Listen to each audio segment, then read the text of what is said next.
Going to talk about nested subqueries, part of database management system course. In SQL, a subquery is a select statement that is nested within another select, insert, update, delete, or set statement. Subqueries are often used to return a value or set of values that is used in a main query. Here is an example for a subquery in a select statement. This query retrieves all rows from the customer table where the customer ID is in the result set of this subquery, which selects the customer ID from the orders table where the amount is greater than 1000.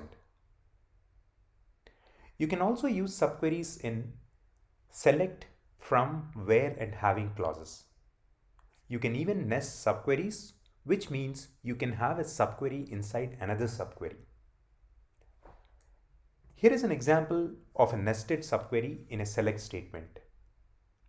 This query retrieves all rows from the customer table where the customer ID is in the result set of the outer subquery, which selects a customer ID from the orders table where the product ID is in the result set of the inner subquery, which selects the product ID from the products table where the price is greater than 100. Subqueries can be a useful tool for writing complex queries, but they can also be slower to execute than using joins. It is important to consider the performance of your queries when using subqueries. Hope this was helpful. Thank you for watching.